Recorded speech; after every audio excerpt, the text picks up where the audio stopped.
ہم تمہیں یہاں علاج کے لیے ہی لائے ہیں، ہم نے تمہیں سڑک پر ٹکر مار دی تھی، اب تم کیسی ہو؟ حیا نے کوئی جواب نہیں دیا، وہ صرف ڈری ہوئی نظروں سے اسے دیکھ رہی تھی اور خاموشی رہی۔ وہ خود کو ایک غیر محفوظ اور اجنبی جگہ پر محسوس کر رہی تھی۔ اس کے ذہن میں سب سے بڑی فکر یہی تھی کہ کسی بھی صورت اسے اپنے تایا کے ہاتھوں نہیں لگنا۔ وہ ان سے دور رہنے کے لیے کچھ بھی کر سکتی تھی۔ وہ ریحان کی بات پر یقین نہیں کر پا رہی تھی اور اس کا خوف مزید بڑھ رہا تھا۔ اگلے دن ریحان حیا کے کمرے میں داخل ہوا۔ معیز اور احد بھی اس کے ساتھ تھے۔ حیا جب تھوڑی بہتر محسوس کر رہی تھی، ان تین اجنبی مردوں کو دیکھ کر فوراً سنبھل کر بیٹھ گئی اور اپنا دوپٹہ اچھی طرح سے اوڑھ لیا۔ اس کے چہرے پر وہی خوف اور تحفظ کی شدید ضرورت نمایاں تھی۔ ریحان نے کرسی کھینچی اور نرم لہجے میں بات شروع کی۔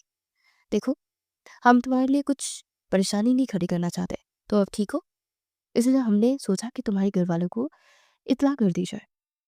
حیا نے فوراً نفی میں سر ہلایا۔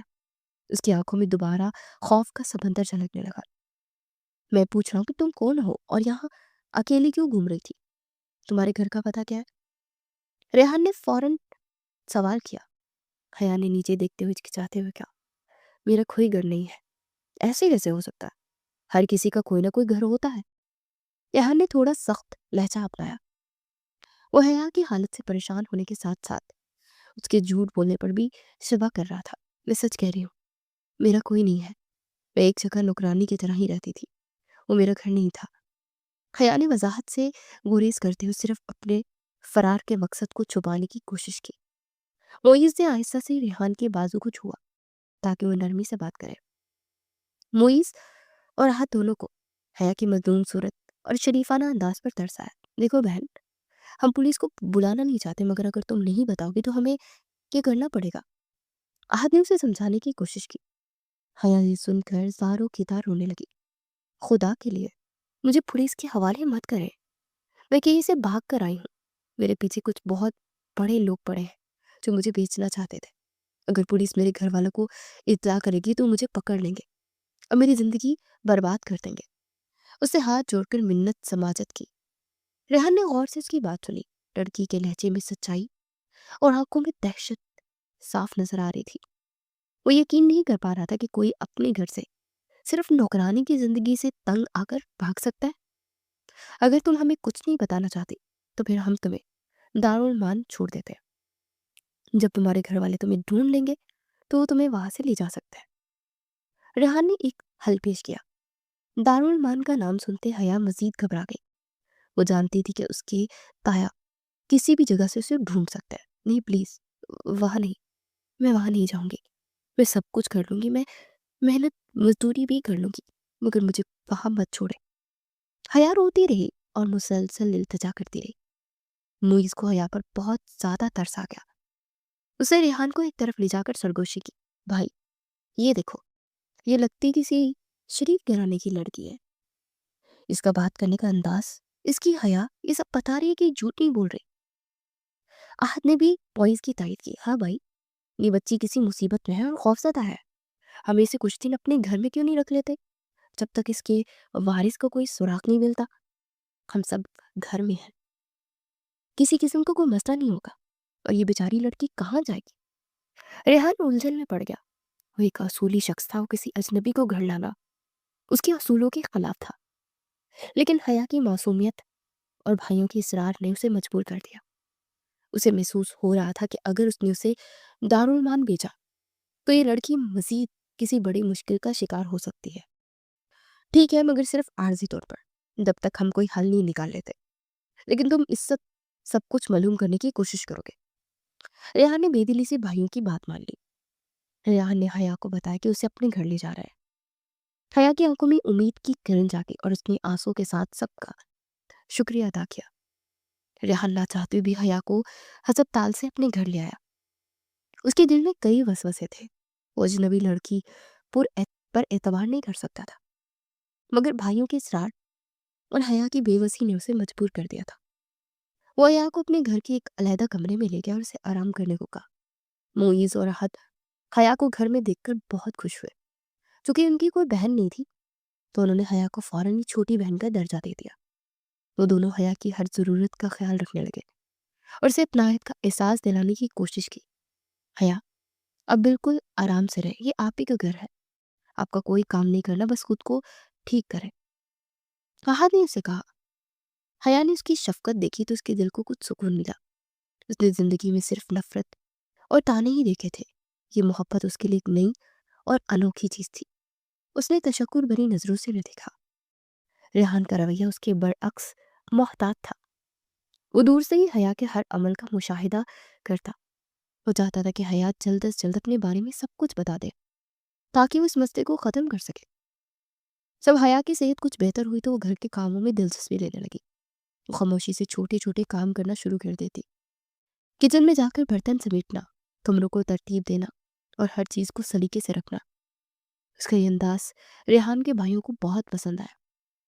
حیا کی خاص بات یہ بھی تھی کہ وہ ہر وقت دوپٹے میں رہتی۔ گھر کے اندر بھی اس نے اپنے سر کو ہمیشہ ڈھانپ کر رکھا، دوپٹے سے چہرہ بھی چھپائے رکھتی۔ وہ کسی بھی بھائی کے سامنے کبھی بغیر دوپٹے کے نہیں آئی تھی، اور تو اس نے کبھی اپنے بال تک نہیں دکھائے تھے۔ اس کی حیا اور شرم و لحاظ اس گھر میں ایک مثبت تبدیلی لے کر آیا۔ تینوں بھائی جو عام طور پر بے ترتیب سے رہتے تھے، اب حیا کے سلیقے اور گھر کی صفائی سے لطف اندوز ہو رہے تھے۔ ریحان جو شروع میں صرف شک کی نگاہ سے دیکھ رہا تھا، آہستہ آہستہ اس کی حیا اور کام کرنے کے انداز سے متاثر ہونے لگا۔ وہ دیکھ رہا تھا کہ یہ لڑکی کس قدر مختلف ہے۔ اس کی یادیں اس بات کا اسے یقین دلانے لگی کہ حیا واقعی ایک شریف گھرانے کی لڑکی ہے جو کسی بڑی مصیبت میں ہے۔ حیا کی اس خوبصورت اور باوقار شخصیت نے ریحان کے دل میں نرمی پیدا کرنا شروع کر دی۔ وہ اب صرف ایک اجنبی لڑکی نہیں رہی تھی، بلکہ گھر کے نظام کا ایک اہم حصہ بنتی جا رہی تھی۔ ریحان کو اس کے بغیر اپنے گھر کا تصور اب مشکل لگنے لگا تھا۔ وہ خاموشی سے حیا کا خیال رکھنے لگا، مگر وہ اپنی اس کیفیت کا اظہار کسی سے نہیں کرتا تھا۔ حیا کی موجودگی نے ریحان کے گھر کے ماحول کو مکمل طور پر بدل دیا۔ اسے نہایت سلیقے سے گھر کا سارا نظام سنبھال لیا۔ بھائیوں کو وقت پر کھانا ملتا، گھر صاف ستھرا رہتا اور ہر چیز اپنی جگہ پر ہوتی۔ ریحان اور اس کے بھائیوں کی بے ترتیبی والی زندگی میں ایک خوبصورت نظم و ضبط آ گیا تھا۔ وہ تینوں حیا کو اپنی زندگی کا ایک لازمی حصہ محسوس کرنے لگے۔ حیا کے سلیقے اور اخلاق نے ریحان کو بری طرح سے متاثر کیا تھا۔ اسے محسوس کیا کہ وہ حیا کی طرف مائل ہو رہا ہے۔ اس کی خاموشی، حیا اور اس کے چھوٹے چھوٹے کاموں میں نظر آنے والا خلوص ریحان کے دل میں محبت کی جگہ بنا رہا تھا۔ ریحان اب اس کے تحفظ کے لیے فکر مند رہنے لگا تھا، تاہم ریحان خود کو روکتا تھا۔ ایک تو وہ اصول پرست تھا اور دوسرا حیا کی کم عمری اسے روک رہی تھی۔ حیا اس سے عمر میں 9 سال چھوٹی تھی اور ریحان کے نزدیک ایک بہت بڑا فرق تھا۔ وہ اس رشتے کو ایک عقل سے رد کرنے کی کوشش کرتا، مگر دل اپنے فیصلے سنا چکا تھا۔ دوسری طرف جس شہر سے حیا بھاگی تھی، وہاں حالات خراب ہو چکے تھے۔ زاہد ملک جس سے حیا کی شادی طے ہوئی تھی، وہ ایک طاقتور اور بے رحم شخص تھا۔ حیا کے اچانک غائب ہوتے ہوئے شدید غصے میں تھا اور تایا احسن کو احمد حسین کو دھمکیاں دے رہا تھا۔ اس دھمکی اور جائیداد بچانے کے خوف سے تایا مجبور ہو گئے تھے۔ تایا احمد حسین، تائی راوے اور ثنا نے فیصلہ کیا کہ انہیں یہ شہر چھوڑ دینا چاہیے۔ انہیں لگا کہ اگر شہر بدلیں گے تو زاہد ملک انہیں کچھ نہیں کہے گا اور وہ حیا کو تلاش کر لیں گے۔ چنانچہ وہ اپنا شہر چھوڑ کر اسی شہر میں منتقل ہوا جہاں ریحان اور حیا موجود تھے۔ یہ سب لا علمی میں ہوا تھا۔ انہیں بالکل بھی اندازہ نہیں تھا کہ وہ حیا کے اتنے قریب پہنچ چکے ہیں۔ حیا کی تایا کی فیملی نے نئے شہر میں اپنا ٹھکانہ بنا لیا تھا۔ ثنا جو فیشن اور دولت کی دیوانی تھی، جلدی شہر کے اہم مقامات اور کاروباری شخصیات کے بارے میں معلومات حاصل کرنے لگی۔ اسی تلاش کے دوران اس کی نظر اتفاقاً ریحان پر پڑی۔ ریحان اپنی شخصیت، کاروباری وقار اور اچھی ظاہری وضاحت کے باعث ثنا کی توجہ کا مرکز بن گیا۔ ثنا کو محسوس ہوا کہ ریحان بالکل ویسا ہی شخص ہے جسے وہ اپنا شوہر بنانا چاہتی ہے۔ اس کی دولت اور طاقت ثنا کے معیار پر پوری اترتی تھی۔ اسے فوراً ریحان کو حاصل کرنے کا تہیہ کر لیا۔ ثنا نے جاسوسی کر کے ریحان کے آفس کا پتہ لگایا اور مختلف بہانوں سے اس کے آفس کے چکر لگانا شروع کر دیا۔ وہ کبھی کسی کاروباری منصوبے کا بہانہ بناتی تو کبھی کسی غیر ضروری کاغذات پر دستخط کروانے کا۔ اس کا مقصد صرف ریحان کی توجہ حاصل کرنا تھا۔ ریحان اپنے کام میں سنجیدہ اور اصولوں کا پابند تھا۔ وہ ثنا کے بار بار آنے سے چڑنے لگا